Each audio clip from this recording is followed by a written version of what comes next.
Hello प्यारे बच्चों, आज हम लोग जुड़ चुके हैं कक्षा 12वीं का बायोलॉजी का चैप्टर 1 लेकर, जो कि है जीवों में जन्म।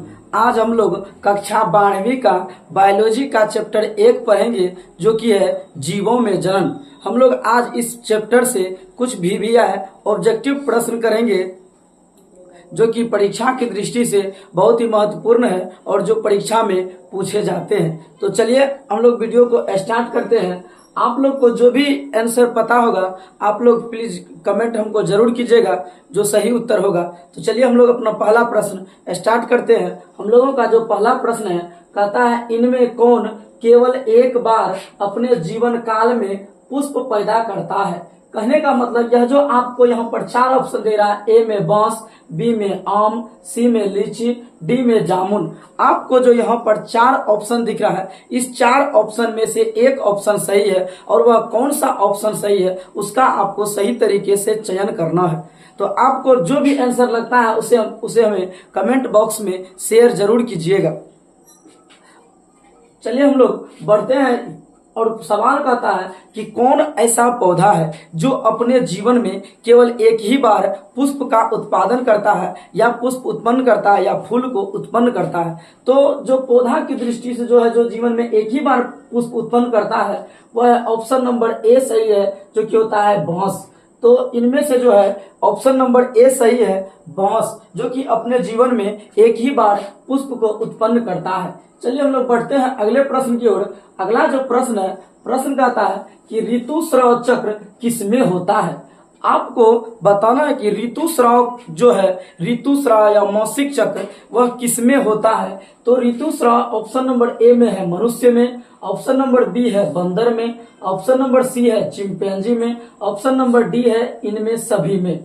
तो जो प्रक्रिया है यह ऋतुस्राव या मासिक चक्र की, आपको बताना है कि मानव में होता है, या बंदर में होता है, या चिंपैंजी में होता है। तो मासिक चक्र की जो क्रिया है वह इन सभी में होता है। इस प्रश्न का आंसर इन सभी होगा, क्योंकि मनुष्य में, बंदर में और चिंपैंजी तीनों में ही मासिक चक्र की क्रिया होती है, जिसे हम लोग शॉर्ट में एमसी कहते हैं। तो अगर आपको जिस प्रश्न का उत्तर सही से पता होगा उसे कमेंट बॉक्स में शेयर जरूर कीजिएगा। चलिए हम लोग बढ़ते हैं अगले प्रश्न की ओर। अगला जो प्रश्न है वह कहता है कि मनुष्य के युग्मकों में गुणसूत्रों की संख्या होती है।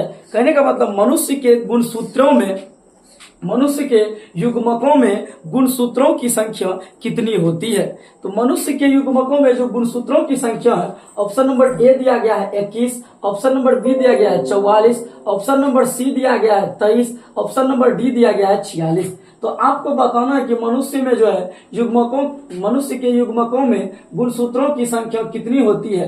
अगर आप इसका सही उत्तर जानते हैं तो हमें कमेंट बॉक्स में शेयर जरूर कीजिएगा। चलिए हम लोग बढ़ते हैं इसके आंसर की ओर। इस प्रश्न का जो सही उत्तर होगा वह होगा 46। मनुष्य के युग्मकों में 46 गुणसूत्र पूछा जाएगा। अगर आपको पूछ दे कि मनुष्य के युग्मकों में गुणसूत्रों की संख्या जोड़ा में कितनी होती है, तो आपको बताना है 23। यहाँ पर ऑप्शन नंबर डी इसका सही उत्तर हो जाएगा, ऑप्शन नंबर डी।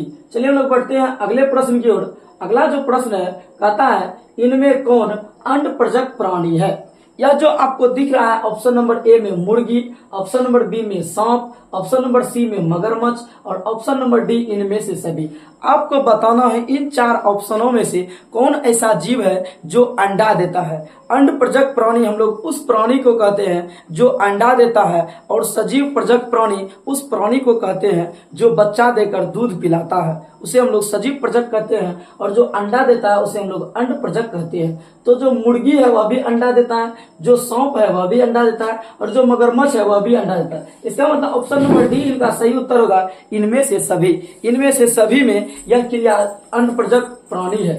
चलिए हम लोग बढ़ते हैं अगले प्रश्न की ओर। अगला प्रश्न है कहता है जब निषेचन जीव के शरीर के बाहर होता है तब उसे कहते हैं। जब निषेचन की जो क्रिया है वह जीव शरीर के बाहर होता है, जब जीव शरीर के निषेचन की क्रिया जब जीव शरीर के अंदर संपन्न होता है तो हम लोग उसे कहते हैं आंतरिक निषेचन। यदि निषेचन की क्रिया जीव शरीर के बाहर संपन्न हो तो हम लोग उसे कहते हैं बाह्य निषेचन। तो ऑप्शन नंबर ए है बाह्य निषेचन, यही इस प्रश्न का सही उत्तर हो जाएगा, बाह्य निषेचन। चलिए हम लोग बढ़ते हैं अगले प्रश्न की ओर। अगला जो हम लोगों का प्रश्न है वह कहता है कि युग्मक स्थानांतरण हो सकता है। मतलब युग्मक का जो स्थानांतरण है वह किन किन चीजों के द्वारा हो सकता है। युग्मक का स्थानांतरण पर परागण की क्रिया में होता है। तो आप लोग को बताना युग्मक का जो स्थानांतरण है वह किन किन क्रिया से हो सकता है। ऑप्शन नंबर ए में है जल द्वारा, ऑप्शन नंबर बी में है वायु द्वारा, ऑप्शन नंबर सी में है हवा द्वारा और ऑप्शन नंबर डी में है इनमें से सभी के द्वारा। तो आपको बताना है कि युग्मक का जो स्थानांतरण है वह किसके द्वारा था। अगर आप लोग इसका सही उत्तर जानते हैं तो कमेंट बॉक्स में शेयर जरूर कीजिएगा। इस प्रश्न का सही उत्तर होगा इनमें से सभी द्वारा, क्योंकि युग्मक का स्थानांतरण जल द्वारा भी होता है, वायु द्वारा भी होता है और हवा द्वारा भी होता है। तो चलिए हम लोग बढ़ते हैं अगले प्रश्न की ओर। अगला प्रश्न कहता है कि निम्न में से किसमें बाह्य निषेचन होता है। यह जो आपको दिख रहा है 4 प्रकार का ऑप्शन नंबर ए मेढक, ऑप्शन नंबर बी हिरण, ऑप्शन नंबर सी मनुष्य और ऑप्शन नंबर डी घोंघा। तो आपको बताना है कि बाह्य निषेचन की क्रिया आखिर किस जीव में होती है। तो अब इस प्रश्न का अगर आप सही उत्तर जानते हैं तो कमेंट बॉक्स में शेयर जरूर कीजिएगा। इस प्रश्न का जो सही उत्तर है वह होता है मेढक। बाह्य निषेचन की जो क्रिया है वह मेढक में होता है, क्योंकि नर मेढक और मादा मेढक अपने युग्मकों को जल में छोड़ देते हैं और फिर संलयन के बाद नए जीव का निर्माण होता है। चलिए लोग बढ़ते हैं अगले प्रश्न की ओर। अगला प्रश्न है इनमें किसमें जल माध्यम से निषेचन होता है। आपको ऑप्शन ए दिया गया है शैवाल, ऑप्शन बी दिया गया टेरिडोफाइटस, ऑप्शन सी दिया गया है ब्रायोफाइटस, ऑप्शन डी दिया गया है इनमें सभी का। तो आपको बताना है कि इन सभी में कौन सा ऐसा जीव है कि जिसमें जल माध्यम से निषेचन की क्रिया संपन्न होती है। तो ऑप्शन नंबर ए भी पढ़ लिए, बी भी पढ़ लिए, सी भी पढ़ लिए। इसमें जो तीनों जीव है तीनों में जो है जल माध्यम से निषेचन होता है, इसलिए इस प्रश्न का सही उत्तर इनमें से सभी हो जाएगा। ऑप्शन नंबर डी इसका सही उत्तर है। चलिए हम लोग बढ़ते हैं अगले प्रश्न की ओर। अगला प्रश्न कहता है कि निम्न में से कौन उभयलिंगी पादप नहीं है। उभयलिंगी पादप उस पादप को कहते हैं जिसमें दोनों लिंग उपस्थित रहता है। तो आपको बताना है इन 4 ऑप्शन ए में है पपीता, ऑप्शन बी में है सरसों, ऑप्शन सी में है मक्का और ऑप्शन डी में है गुड़हल। तो आपको बताना है कि इन सभी पौधों में कौन ऐसा पौधा है जो उभयलिंगी नहीं है। उभयलिंगी नहीं का मतलब कौन ऐसा पौधा है जो द्विलिंगी नहीं है। तो ऑप्शन नंबर ए इसका सही उत्तर है पपीता। पपीता जो है वह उभयलिंगी पादप नहीं है।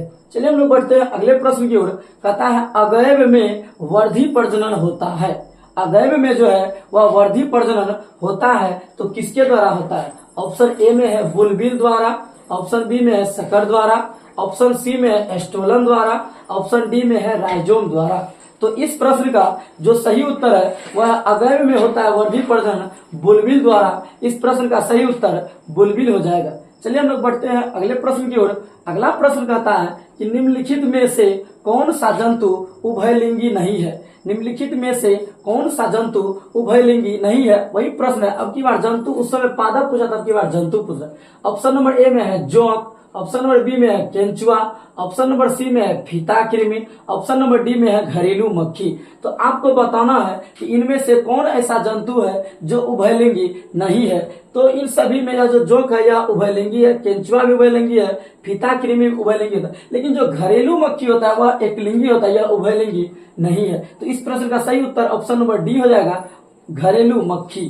चलिए हम बढ़ते हैं अगले प्रश्न की ओर। अगला प्रश्न कहता है कि शरीर के बाहर होने वाले निषेचन को क्या कहते हैं। शरीर के बाहर होने वाले निषेचन को क्या कहते हैं। तो ऑप्शन नंबर ए है in vitro, option number B है in vivo, option number C है ए और बी दोनों, ऑप्शन नंबर डी है इनमें से कोई नहीं। तो आपको बताना है कि शरीर के बाहर होने वाले निषेचन को क्या कहते हैं। तो शरीर के बाहर जो निषेचन होता है उसे इन विट्रो निषेचन कहते हैं। ऑप्शन नंबर ए इस प्रश्न का सही उत्तर है। चलिए हम लोग बढ़ते हैं अगले प्रश्न की ओर। अगला प्रश्न कहता है कि जब नर और मादा गैमीट में युग्मन होता है तब यह कहलाता है। जब नर और मादा गैमीट युग्मन होता है तब यह क्या कहलाता है। तो इस प्रकार हम लोग इसको कहते हैं लैंगिक जनन। जब नर युग्मक और मादा युग्मक आपस में संलयित होता है तो इस क्रिया को हम लोग कहते हैं लैंगिक जन्म। चलिए हम लोग बढ़ते हैं अगले प्रश्न की ओर। अगला जो प्रश्न है कहता है मध चक्र पाई जाती है। मध चक्र और मासिक चक्र दोनों अलग अलग क्रिया है। तो आपको बताना है कि मध चक्र जो है यह किसमें पाया जाता है। तो ऑप्शन नंबर ए है गाय में, ऑप्शन नंबर बी है भेड़ में, ऑप्शन नंबर सी है कुत्ता में, ऑप्शन नंबर डी है इनमें से सभी। तो मध चक्र की जो क्रिया होती है वह इनमें से सभी में होती है, गाय में, भेड़ में और कुत्ता में, सभी में होता है। चलिए हम लोग बढ़ते हैं अगले प्रश्न की ओर। अगला प्रश्न कहता है कि उच्च श्रेणी के पौधों में निषेचन होता है। मतलब जो उच्च श्रेणी के पौधा है उसमें जो निषेचन की क्रिया होती है वह किस प्रकार की होती है। तो ऑप्शन नंबर ए है बाह्य निषेचन, ऑप्शन नंबर बी में है आंतरिक निषेचन, ऑप्शन नंबर सी है जल में, ऑप्शन नंबर डी है हवा में। तो जो बड़े बड़े जीव जंतु होते हैं उसके अंदर जब भी निषेचन की क्रिया होती है तो वह होता है आंतरिक निषेचन। बड़े बड़े जीव जंतुओं में जो निषेचन की क्रिया होती है वह होता है आंतरिक निषेचन। चलिए हम लोग बढ़ते हैं अगले प्रश्न की ओर। अगला प्रश्न कहता है कि सल्क कंद का उदाहरण है। मतलब इनमें से सल्क कंद का जो उदाहरण है ऑप्शन नंबर ए में है अदरक, ऑप्शन नंबर बी में है दूब घास, ऑप्शन नंबर सी में है प्याज और ऑप्शन नंबर डी में है आलू। तो बल्ब से जो इसका सही उत्तर हम लोग याद रखेंगे तो यह जो क्रिया होता है प्याज में। सल्क कंद का उदाहरण है वह आंसर है प्याज। चलिए हम लोग बढ़ते हैं अगले प्रश्न की ओर। अगला जो प्रश्न है कहता है स्तनधारियों में निषेचन कहाँ होता है। स्तनधारी कहने का मतलब वह जीव जो अपने संतान को पैदा कर उसे दूध पिलाता है उसे स्तनधारी प्राणी कहते हैं। कहता है आपको इसमें से स्तनधारी प्राणी कौन है। स्तनधारी प्राणी जो है उसमें निषेचन की क्रिया जो है वह कहाँ होता है। ऑप्शन नंबर ए है अंडाशय में, ऑप्शन नंबर बी है वसीय भाग में, ऑप्शन नंबर सी है गर्भाशय में, ऑप्शन नंबर डी है फेलोपियन नली में। तो यह जो क्रिया है वह होता है फेलोपियन नली में। चलिए हम लोग बढ़ते हैं अगले प्रश्न की ओर। अगला प्रश्न कहता है कि प्राकृतिक अनिषेक जनन पाया जाता है। मतलब प्राकृतिक अनिषेक जनन जो है वह किसमें पाया जाता है। तो ऑप्शन नंबर ए में है मक्खी में, ऑप्शन नंबर बी है मधुमक्खी में, ऑप्शन नंबर सी है मच्छर में, ऑप्शन नंबर डी है इनमें से सभी। तो आपको बताना है कि प्राकृतिक अनिषेक जनन जो है वह किस जीव में पाया जाता है। तो वह जो है मधुमक्खी में पाया जाता है। ऑप्शन नंबर बी इसका सही उत्तर है, वह मधुमक्खी में पाया जाता है। चलिए हम लोग पढ़ते हैं अगले प्रश्न की ओर। कहता है द्विनिषेचन का परिणाम होता है। मतलब द्विनिषेचन के बाद क्या बनता है वही पूछ रहा है। तो ऑप्शन नंबर ए है बीज पत्र, ऑप्शन नंबर बी में है बीजांडकाय, ऑप्शन नंबर सी है भ्रूण पोष और ऑप्शन नंबर डी है भ्रूण। तो द्विनिषेचन के बाद जो बनता है वह होता है भ्रूण पोष। तो द्विनिषेचन का परिणाम है भ्रूण पोष। इस प्रश्न का ऑप्शन नंबर सी सही उत्तर है भ्रूण पोष। चलिए हम लोग बढ़ते हैं अगले प्रश्न की ओर। अगला प्रश्न कहता है कि बीजाणुओं द्वारा जनन करने वाले पौधे जैसे मार्स, फर्न सामान्यतः किस समूह में रखे जाते हैं। तो ऑप्शन नंबर ए है स्पोरोफाइटस, ऑप्शन नंबर बी है थेलोफाइटस, ऑप्शन नंबर सी है क्रिप्टोगेम्स, ऑप्शन नंबर डी है ब्रायोफाइटस। अगर आप लोग इस प्रश्न का सही उत्तर जानते हैं तो हमारे कमेंट बॉक्स में अपना उत्तर शेयर जरूर कीजिएगा। इस प्रश्न का जो सही उत्तर है वह हो जाएगा क्रिप्टोगेम्स। बीजाणुओं द्वारा जनन करने वाले पौधों जैसे मार्स, फर्न सामान्यतः किस समूह में रखे जाते हैं। इसका सही उत्तर हो जाएगा क्रिप्टोगेम्स। चलिए हम लोग बढ़ते हैं अगले प्रश्न की ओर। अगर आपको वीडियो अच्छा लग रहा है तो हमारे चैनल को सब्सक्राइब, वीडियो को लाइक और शेयर जरूर कीजिएगा। अगर आप लोग हमारे चैनल को लाइक एंड सब्सक्राइब करते हैं तो हम लोगों का हौसला बढ़ता है, जिससे हम लोग और आपके लिए कुछ अच्छा वीडियो लेकर आ सकें। तो आप लोग हमारे चैनल को सब्सक्राइब कर लीजिए और वीडियो को पूरा अंत तक देखिएगा। जो भी इसमें प्रश्न दिया गया है वह सभी परीक्षा की दृष्टि से बहुत ही महत्वपूर्ण है, इसीलिए आप पूरा वीडियो अवश्य देखिएगा। चलिए हम लोग बढ़ते हैं अगले प्रश्न की ओर। अगला जो प्रश्न कहता है ये परिवर्तन जो लार्वा को वयस्क में परिवर्तित कर देते हैं, ये परिवर्तन जो लार्वा को वयस्क में परिवर्तित कर देते हैं कहलाते हैं। तो ऑप्शन नंबर ए में है मेटाजेनेसिस, ऑप्शन नंबर बी है एकांतरण, ऑप्शन नंबर सी है कायांतरण, ऑप्शन नंबर डी है मेटास्टेसिस। इस प्रश्न का जो सही उत्तर अगर आप लोग को पता है तो हमारे कमेंट बॉक्स में शेयर जरूर कीजिएगा। चलिए हम लोग जानते हैं इस प्रश्न को। इस प्रश्न का जो सही उत्तर है वह ऑप्शन नंबर सी, कायांतरण। मतलब ये परिवर्तन जो लार्वा को वयस्क में परिवर्तित कर देते हैं वह कहलाते हैं कायांतरण। तो चलिए हम लोग बढ़ते हैं अगले प्रश्न की ओर। अगला जो प्रश्न है वह कहता है कि भ्रूणपोष में कितने क्रोमोसोम होते हैं। तो जो भ्रूणपोष होता है उसमें कितने क्रोमोसोम होते हैं। तो ऑप्शन नंबर ए है n, ऑप्शन नंबर बी है 2n, ऑप्शन नंबर सी है 3n और ऑप्शन नंबर डी है ए और बी दोनों। तो जो भ्रूणपोष होता है वह त्रिगुणित होता है। जो भ्रूणपोष होता है वह त्रिगुणित होता है क्योंकि यह 3 प्रकार के संयोजन त्रिसंयोजन से बनता है। इसीलिए भ्रूणपोष में कितने क्रोमोसोम होते हैं तो वह है 3n। तो जो भ्रूणपोष में पाया जाता है वह है 3n। चलिए हम लोग बढ़ते हैं अगले प्रश्न की ओर। अगला जो प्रश्न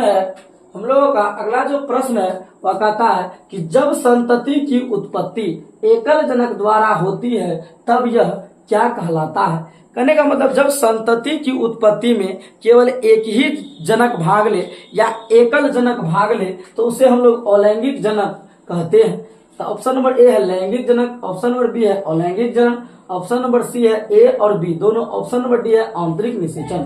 कहते जब संतति की उत्पत्ति एकल जनक द्वारा होती है तब यह क्या कहलाता है, यह अलैंगिक जनक या अलैंगिक जनन कहलाता है। चलिए हम लोग बढ़ते हैं अगले प्रश्न की ओर। हम लोग का जो अगला प्रश्न है वह कहता है कि इनमें से कौन नर युग्मक से संयोजन कर भ्रूणपोष बनाता है। इनमें से कौन नर युग्मक से संयोजन कर भ्रूणपोष बनाता है। तो ऑप्शन नंबर ए में है अनिषेचित अंड, ऑप्शन नंबर बी है सहायक कोशिका, ऑप्शन नंबर सी है एंटीपोडल्स, ऑप्शन नंबर डी है द्वितीयक केंद्रक। तो इस प्रश्न में कहता है इनमें से कौन नर युग्मक से संयोजन कर भ्रूणपोष बनाता है। तो नर युग्मक से संयोजन जो करता है वह है द्वितीयक केंद्रक। इस प्रश्न का सही उत्तर हो जाएगा ऑप्शन नंबर डी, द्वितीयक केंद्रक।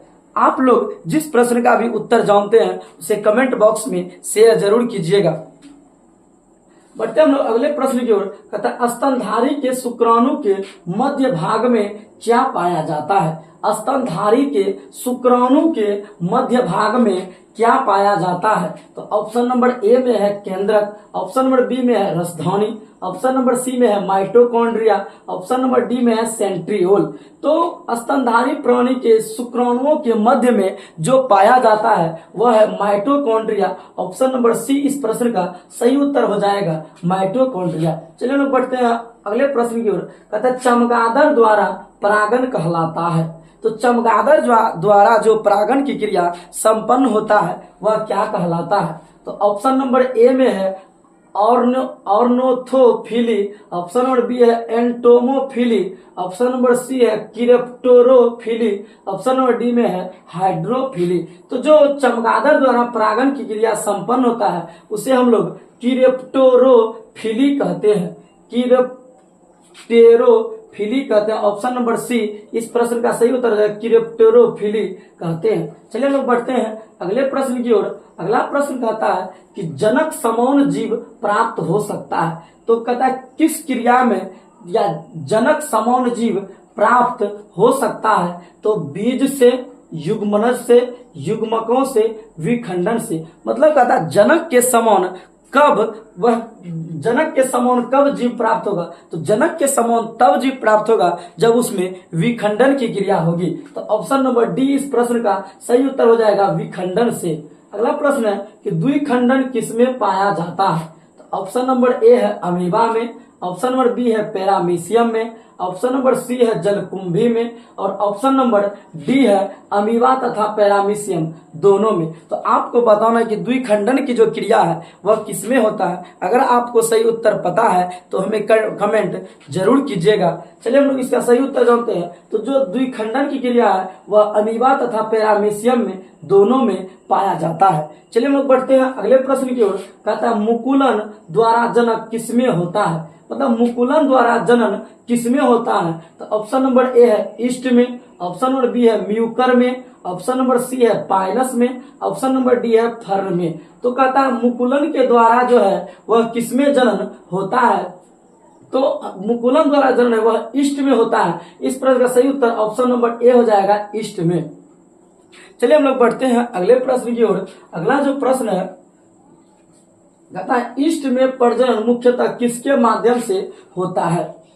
अभी हम लोगों ने तुरंत पढ़ा कि ईस्ट में जो है मुकुलन द्वारा जनन की क्रिया संपन्न होता है। तो ईस्ट में जो है मुकुलन द्वारा प्रजनन, ऑप्शन नंबर ए है मुकुलन, बी में है विखंडीकरण, सी में है परागण, डी में है इनमें सभी के द्वारा। तो इस प्रश्न का ईस्ट में जो प्रजनन होता है वह मुकुलन द्वारा होता है। ऑप्शन नंबर ए इस प्रश्न का सही उत्तर है। चलिए हम लोग बढ़ते हैं अगले प्रश्न की ओर। कहता है युग्मक सामान्यतः एम किस प्रकार के होते हैं। युग्मक जो होते हैं वह सामान्यतः किस प्रकार के होते हैं। तो ऑप्शन नंबर ए है हैप्लोइड मतलब एक गुणक, ऑप्शन नंबर बी है डिप्लॉइड मतलब द्विगुणक, ऑप्शन नंबर सी है पॉलीप्लॉइड मतलब बहुगुणक, ऑप्शन नंबर डी है नलीप्लॉइड मतलब अगुणक। तो इस जो हमारा युग्मक होता है वह सामान्यतः अगुणित होता है, हैप्लोइड होता है, एक गुणक वाला होता है। चलिए लोग बढ़ते हैं अगले प्रश्न की। इस प्रश्न का सही उत्तर ए हो जाएगा। चलिए लोग बढ़ते हैं अगले प्रश्न की ओर। अगला प्रश्न कहता है निम्नलिखित किसमें पादप, यहाँ होगा पादप का अगुणित होता है। निम्नलिखित में किसमें पादप का अगुणित होता है। तो ऑप्शन नंबर ए है शैवाल, ऑप्शन नंबर बी है कवक, ऑप्शन नंबर सी है ब्रायोफाइटस, ऑप्शन नंबर डी है इनमें से सभी। तो इस प्रश्न का जो सही उत्तर है वह हो जाएगा इनमें से सभी। चलिए लोग बढ़ते हैं अगले प्रश्न की ओर। अगला प्रश्न कहता है अदरक में कायिक प्रवर्धन किसके द्वारा होता है। अदरक में जो है कायिक प्रवर्धन किसके द्वारा होता है। तो ऑप्शन नंबर ए है राइजोम, ऑप्शन नंबर बी है जड़, ऑप्शन नंबर सी है ट्यूबर, ऑप्शन नंबर डी है बल्ब। तो अदरक में जो है वह कायिक प्रवर्धन किसके द्वारा होता है। तो अदरक में राइजोम के द्वारा कायिक प्रवर्धन होता है। इस प्रश्न का सही उत्तर ऑप्शन ए हो जाएगा, राइजोम द्वारा। चलिए लोग बढ़ते हैं अगले प्रश्न की ओर। कहता है कंद किसका रूपांतरण है। यह जो कंद है वह किसका रूपांतरण है। तो ऑप्शन नंबर ए है कली का, ऑप्शन नंबर बी है तना का, ऑप्शन नंबर सी है जड़ का, ऑप्शन नंबर डी है संचयित जड़ का। तो इस प्रश्न का जो सही उत्तर हो जाएगा वह हो जाएगा ऑप्शन नंबर सी जड़ का। कंद जो है वह जड़ का रूपांतरण है। चलिए बढ़ते हैं अगले प्रश्न की ओर। कहता है काजू निम्नलिखित में से कैसा फल कहलाता है। यह जो काजू है निम्नलिखित में से कैसा फल कहलाता है। ऑप्शन नंबर ए में है यथार्थ, ऑप्शन नंबर बी में है बैरी, ऑप्शन नंबर सी में है नट, ऑप्शन नंबर डी है सदी। तो जो काजू होता है वह नट फल कहलाता है। चलिए लोग बढ़ते हैं अगले प्रश्न की ओर। अगला प्रश्न कहता है कि जेम्यूल्स निर्माण किसमें होता है। तो जेम्यूल का जो निर्माण है वह किसमें होता है। ऑप्शन नंबर ए है ईस्ट में, ऑप्शन नंबर बी है हाइड्रा में, ऑप्शन नंबर सी है अमीबा में, ऑप्शन नंबर डी है स्पंज में। तो इस प्रश्न का जो सही उत्तर हो जाएगा वह ऑप्शन नंबर डी स्पंज में, क्योंकि स्पंज में जेम्यूल्स का निर्माण होता है। चलिए हम लोग बढ़ते हैं अगले प्रश्न की ओर। अगला प्रश्न कहता है कि इनमें कौन सा भाग अगुणित है। मतलब इनमें से कौन सा भाग है जो कि अगुणित है। तो ऑप्शन नंबर ए हो जाता है अंडाशय, ऑप्शन नंबर बी हो जाता है पराग कोश, ऑप्शन नंबर सी हो जाता है पराग, ऑप्शन नंबर डी हो जाता है युग्मनज। तो यह सभी जो है द्विगुणित है, इसमें अगुणित केवल एक ही है पराग। इस प्रश्न का सही उत्तर हो जाएगा पराग। चलिए हम लोग बढ़ते हैं अगले प्रश्न की ओर। अगला प्रश्न कहता है इनमें किसे बंगाल का आतंक कहा जाता है। मतलब बंगाल के आतंक के नाम से किसको जाना जाता है। तो ऑप्शन नंबर ए में है ब्रायोफिल्म, ऑप्शन नंबर बी में है जलकुंभी, ऑप्शन नंबर सी में है अगैब, ऑप्शन नंबर डी में है केला। तो जो इस प्रश्न का सही उत्तर बंगाल का आतंक के नाम से जलकुंभी को जाना जाता है। शुरुआती में जलकुंभी को भारत लाया गया था केवल यह उसकी सुंदर फूलों को देखकर, लेकिन जब यह आया और कुछ दिन अब जब पानी में रहता है तो यह पानी से ऑक्सीजन को खींच लेता है, जिससे जीव जंतु खतरे में पड़ जाते हैं और इसकी जनसंख्या अपनी जनसंख्या में इतना वृद्धि करता है कि कुछ ही समय में पूरी नदी को घेर लेते हैं। इसीलिए जलकुंभी को बंगाल का आतंक कहा जाता है, क्योंकि इसको जिस नदी में लगाया जाता है यह पूरी नदी में फैल जाता है। चलिए लोग बढ़ते हैं अगले प्रश्न की ओर। कहता है इनमें कौन ठहरे हुए पानी में उगकर ऑक्सीजन खींच लेता है। अभी हम आपको बता रहे थे कि जो जलकुंभी होता है वह ऑक्सीजन में, जल में रहकर ऑक्सीजन को खींच लेता है और अपनी संख्या में काफी तेजी से वृद्धि करता है। तो ऑप्शन नंबर ए है जलकुंभी, ऑप्शन नंबर बी है हाइड्रिला, ऑप्शन नंबर सी है कमल, ऑप्शन नंबर डी है धान। तो आपको हम पहले ही बता चुके हैं कि यह जो जलकुंभी होता है वह ठहरे हुए पानी में रहता है और उगकर ऑक्सीजन को खींच लेता है, ऑक्सीजन को वह अपनी ओर खींच लेता है। तो इस प्रश्न का जो सही उत्तर हो जाएगा वह ऑप्शन नंबर ए जलकुंभी। इस प्रश्न का सही उत्तर जो है हो जाएगा ऑप्शन नंबर ए जलकुंभी। तो इस चैप्टर में हमने कुल 1 से 39 तक प्रश्न किया और आगे का प्रश्न हम लोग अगले अध्याय, अगले वीडियो में करेंगे। अगर आपको मेरा यह वीडियो अच्छा लगा होगा तो हमारे चैनल को सब्सक्राइब, वीडियो को लाइक एंड शेयर जरूर कीजिएगा। धन्यवाद।